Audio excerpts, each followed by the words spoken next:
जय श्री राम आप सभी को।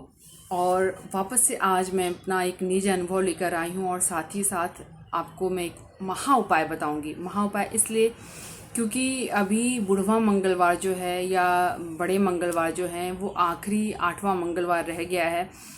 आप इस मौके को अपने हाथ से बिल्कुल भी मत जाने दीजिएगा, क्योंकि देखिए इस बार इतना अच्छा मौका आया था कि ज्येष्ठ माह होने की वजह से अधिक मास जो आया था, ज्येष्ठ मास में ही बड़े मंगलवार आता है, लेकिन इस बार अधिक माह होने की वजह से 2 महीना मतलब 8 मंगलवार हम लोगों को मिले थे। लेकिन कोई बात नहीं, अगर आपके हाथ से ये जो 7 मंगलवार हैं वो निकल गए होंगे, आप किसी भी कारण की वजह से आपने नहीं किया होगा, तो ये जो आखिरी मंगलवार है उस दिन आप ये उपाय ज़रूर से करिएगा। आपकी जो भी मनोवांछित कामना है वो ज़रूर से पूरी होगी। बस पूरी श्रद्धा और विश्वास के साथ आप करिएगा। देखिए, जब हम किसी का अनुभव सुनते हैं या ये सुनते हैं कि इनके साथ ये चमत्कार हो गया, तो ऐसा लगता है कि अगर उनके साथ हुआ है तो हमारे साथ क्यों नहीं। कभी कभी ऐसा होता है कि हम काफ़ी टाइम से पूजा अर्चना पाठ उपाय सब कर रहे हैं, संकल्प लेकर भी कर रहे हैं, फिर भी जो हमारी जो इच्छा है या जो हमारी मनोकामना है वो पूरी नहीं होती है, तो हम थोड़े निराश हो जाते हैं कि हम तो काफ़ी टाइम से कर रहे हैं। तो कभी कभी मन में ये भी आता है कि ये लोग ऐसी ही बनावटी बातें कर रहे हैं, या जो लोग जिनको सच में पता है कि ये अनुभव ऐसे होते हैं, तो वो और उनका जो विश्वास है वो और पुख्ता हो जाता है। तो आपको मैं बताना चाहूँगी कि हम जब गाड़ी लेने का प्लान कर रहे थे, तो जैसे मिडिल क्लास फैमिली हम भी हैं और हमारे पास भी अचानक से इतने सारे जो पैसे होते हैं नहीं होते हैं, कहीं ना कहीं से जुगाड़ करना पड़ता है हमको भी। तो वो जो जुगाड़ होता है या जो लोन सेंक्शन करना होता है वो भी कभी कभी नहीं होता है। तो जैसे मैंने एक अनुभव आपके साथ शेयर किया था नीम करोली बाबा जी का। तो क्या होता है ना कि जब आप मैं जैसे हमारी मतलब ख़ानदानी पीढ़ी दर पीढ़ी हम लोग शंकर भगवान के बचपन से ही भक्त हैं। तो और उनको बहुत पूजा अर्चना करते हैं। महाशिवरात्रि हो गई या श्रावण महीना हो गया, वैसे डेली तो करते ही हैं, लेकिन इन दिनों में जो खास दिन होते हैं उन दिन में और ज़्यादा करते हैं। तो उस ऐसा था। और हनुमान जी की भी मैं पूजा करती थी, लेकिन इतना जुड़ाव तब मुझे नहीं होता था। लेकिन धीरे धीरे धीरे करके मैं जैसे शनिवार हो गया या मंगलवार हो गया, मैं हनुमान चालीसा का पाठ करती थी। और उसके बाद धीरे धीरे धीरे धीरे जैसे मैंने कई कई लोगों के अनुभव सुने देखे, तो मुझे ऐसा लगा कि मुझे भी जो मेरी पूजा है उसको थोड़ी बढ़ानी चाहिए। तो फिर धीरे धीरे मैंने भी जाना कि संकल्प कैसे लेते हैं, दीपदान क्या होता है, दीपमाला क्या होता है, और कैसे संकल्प लेके आप आपकी जो मनोकामना है वो हनुमान जी के सामने, प्रभु श्री राम जी के सामने आप रखते हैं और वो कैसे आपकी मनोकामना को पूरी कर देते हैं। तो जैसे मैंने बोला ना कि जिन लोगों का जुड़ाव होता है उनको ये चीज़ें लगती हैं कि हाँ ऐसा हो सकता है, क्योंकि मेरी जो पूजा है या तो मैं सही पद्धति से नहीं कर रही हूँ, या मेरी जो पूजा है अर्चना है या मेरा जो जुड़ाव है वो थोड़ा कम है, जो कनेक्शन है प्रभु से होना चाहिए वो नहीं है।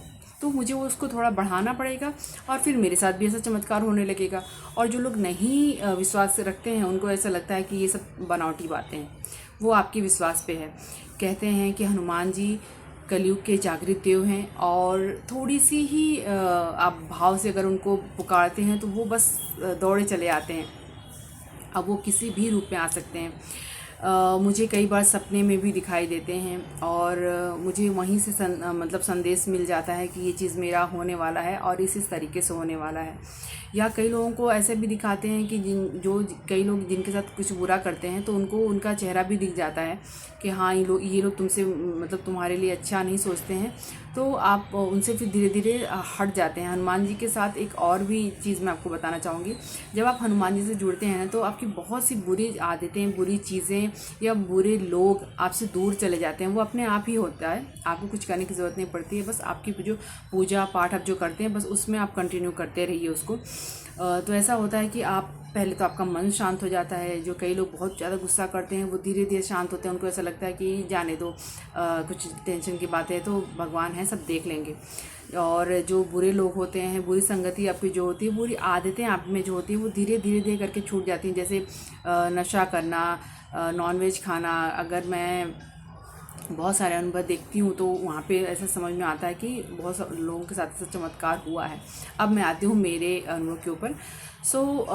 जब मैं हनुमान जी से जुड़ी ना, तो फिर धीरे धीरे धीरे करके मैंने रामचरितमानस का पाठ करना शुरू कर दिया। अब हम राम जी से भी मेरा जुड़ा हो गया। पहले देखिए शंकर भगवान ही हनुमान जी हैं, तो उन्होंने मुझे प्रेरित किया हनुमान जी से और ये जुड़ने के लिए। हनुमान जी से जुड़ी तो हनुमान जी ने प्रेरित किया प्रभु श्री राम से जुड़ने के लिए। क्योंकि अगर आप हनुमान जी की पूजा अर्चना करते हैं, उससे ज़्यादा अगर राम नाम का जाप करते हैं तो हनुमान जी बहुत प्रसन्न हो जाते हैं। और जहाँ राम नाम का जाप होता है, रामायण का पाठ होता है, रामचरितमानस का पाठ होता है, वहाँ हनुमान जी की उपस्थिति होती है। तो उसके बाद क्या होता है, मैं राम जी की भी जो रामचरितमानस है वो पाठ करने लगी, राम नाम मैं लिखने लगी। उसके बाद धीरे धीरे क्या हुआ कि अब हुआ नीम करोली बाबा का मेरे ज़िंदगी में एंट्री। आपको मैंने एक वीडियो में शेयर किया है कि किसी मेरे जो सोसाइटी की एक महिला थी, उन्होंने मुझे अचानक से कैंची धाम वो गए थे, वहाँ से उन्होंने फ़ोटो और प्रसाद लेके आया था, तो उन्होंने मुझे पूछा कि आप लेंगे क्या। तो मैं तो बस हाथ पसारे बैठी थी कि हाँ मुझे कब मिल जाए, और वो मेरे घर में मेरे पास आ गए। तो इस तरह से हो गया। अब मैं आती हूँ मेरा अनुभव जो है, तो कहीं से नहीं समझ में आता कि कैसे लोन करेंगे, क्या होगा। लेकिन धीरे धीरे उनकी व्यवस्था हुई, हमारा लोन सेशन हो गया, हमारी गाड़ी हमारे घर पे आ गई। तो ये चमत्कार हुआ मेरे साथ में। अब आपको करना क्या है, बड़े मंगलवार के दिन जो आखिरी 8वां मंगलवार आ रहा है, और आई थिंक ये 23 तारीख को है। और आपको करना क्या है, सुबह ही आप नहा धोकर स्वच्छ कपड़े पहन लेंगे। आपका जो नित्य पूजा पाठ आपका रहता है वो आप कर लीजिए। आपको ये जो मैं पूजा बता रही हूँ रात्रि में करनी है, 10 बजे से लेकर 11:30 पौने 12 बजे तक आपको इसको कर लेना है। दिन भर आप राम नाम का जाप करते रहेंगे। और शाम में अगर आप सात्विक भोजन ले रहे हैं, आप कुछ भी मतलब ऐसा नहीं कुछ काम कर रहे हैं, आप ब्रह्मचर्य का पालन कर रहे हैं, आप मन से और शरीर से शुद्ध हैं, और जैसे हम बाथरूम वगैरह जाते रहते हैं तो शाम में आप कपड़े चेंज कर लीजिए। अगर आप अवस्था में नहीं है कि आप नहा धो सकें, अगर आप नहा धो सकते हैं तो वापस से कर लेंगे तो बहुत अच्छा रहेगा। नहीं तो आप हाथ पैर धो के कपड़े चेंज करके भी आप पूजा कर सकते हैं।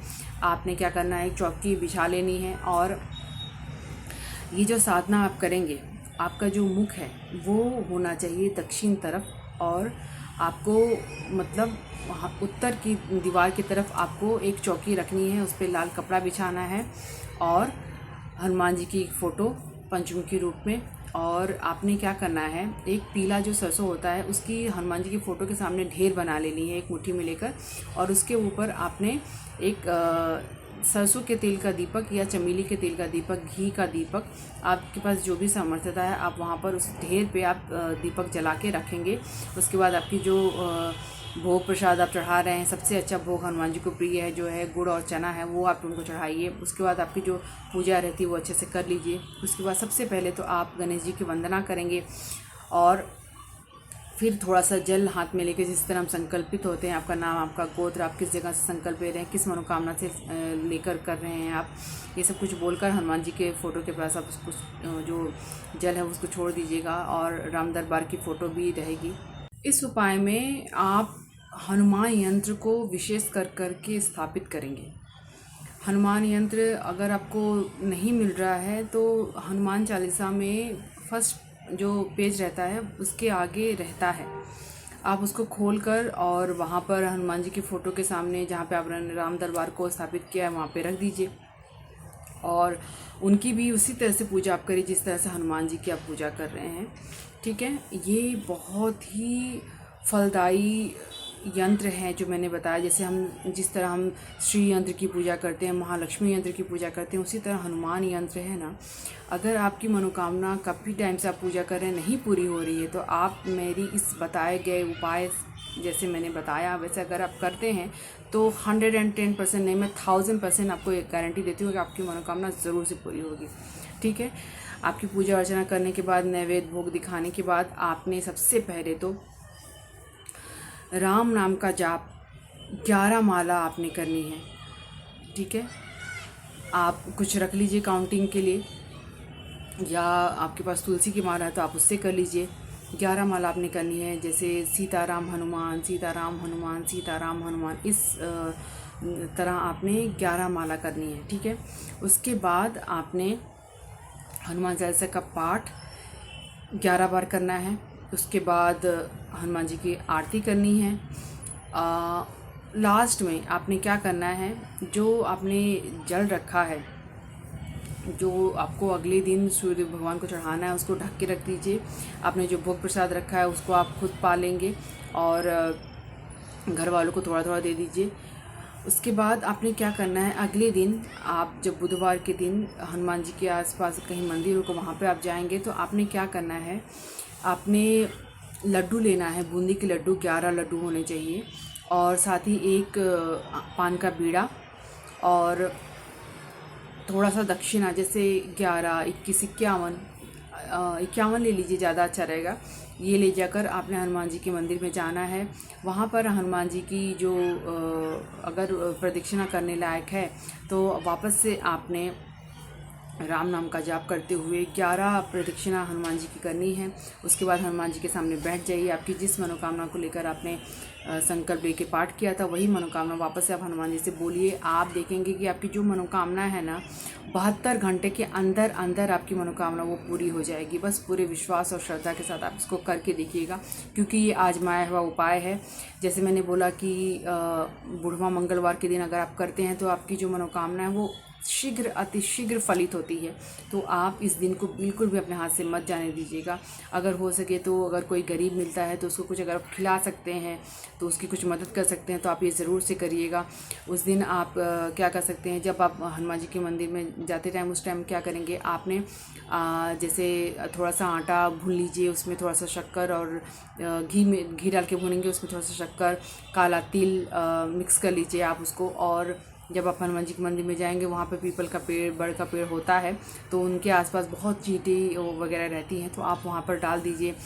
कई मंदिरों में ऐसी भी जगह रहती है जहाँ पे पंछियों के लिए कुछ दाने डालते हैं, तो आप वो भी अगर हो तो व्यवस्था तो आप वो भी लेकर जाइए। आप देखेंगे कि आपकी जो भी इच्छा आप लेकर आपने मनोकामना की है ना, उन लोगों का भी आशीर्वाद आपको लगेगा। और कहते हैं कि जो चींटियाँ होती हैं, काली चींटियाँ, उस पर शनि भगवान का बहुत आशीर्वाद रहता है, क्योंकि वो बहुत मेहनती रहती हैं। तो अगर आपसे हो सके तो आप हर प्रतिदिन आप उनको अगर दे सकें दाना तो बहुत अच्छी बात है, नहीं तो आप शनिवार के शनिवार ही दे दें या शुक्रवार के दिन, तो बहुत अच्छा रहेगा। तो वीडियो को ज़्यादा लंबा ना करते हुए यहीं पे मैं वीडियो को समाप्त करती हूँ। वीडियो में लास्ट तक बने रहने के लिए आप लोगों का तहे दिल से धन्यवाद। वीडियो अगर पसंद आए तो लाइक ज़रूर से करिएगा। चैनल पर अगर नए हैं तो चैनल को सब्सक्राइब कर लीजिएगा। कमेंट में प्रभु श्री राम जी का, प्रभु बालाजी का नाम लगाना मत भूलिएगा। किसी एक कोई वीडियो जो है शेयर करिएगा, क्योंकि आप किसी की मदद करते हैं तो भगवान कहीं ना कहीं किसी ना किसी रूप में आपकी मदद ज़रूर से करते हैं। जय श्री राम, जय प्रभु बालाजी।